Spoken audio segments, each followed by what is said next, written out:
Fa anisan'ireo mandray anjara amin'ny hetsika forum sur l'agrobusiness izay karakarain'ny FIVPAMA etsy amin'ny zone digitale ny fofifana ny foibe fikarohana ampiarana amin'ny fampandrosoana ny eny ambanivohitra. Nisy ary ny fanazavana nentiny mikasika ny asa iandreketany fofifa sy ny andrasany amin'ny hetsika toy izany.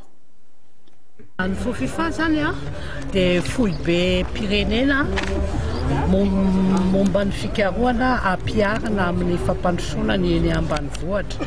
Dia amin'izany hoe fampandrosoana eny ambanivohitra moa zany dia sehatra rehetra eny ambanivohitra no iasan'ny fofifa, ny fambolena zany, ny fiompiana, fiompin-trondro, ny ala sy ny fitandrovana ny ressources naturelles, dia misy koa ny socio-économie zany hoe manao an'ireny étude de marché, organisation des filières, ary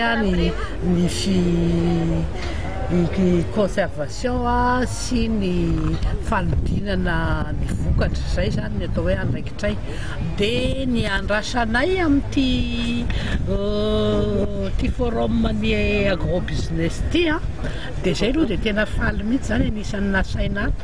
Ny antony dia izao, ny fikarohana zany hatramin'izay dia ohatrany tsy dia fantatry ny olona loatra hoe inona ny zavatra vitanay ao, inona ny zavatra mba ataonay ao. Matetika zay dia voakina foana hoe rehefa misy olana eto firenena hoe fa inona ihany no ataon'ny fikarohana mandany vola fotsiny. Dia zay zany tena faly mihitsy natsoina ty satria mpandraraha afaka hitrandraka ny vokatra ny fikarohana ny fiheveranay azy ny maro amin'ny olona tonga eto. Dia ho asehoanay eto zany hoe reo ny vokatra fikarohana azonay anampiana anareo izay hitrandraka ny marché extérieur zany, fa tsy dia hoe ny fitadiavana ny hohanina eto Madagasikara ihany no ataon'ny fikarohana, fa zay koa zany hitrandraka amin'ny marché extérieur.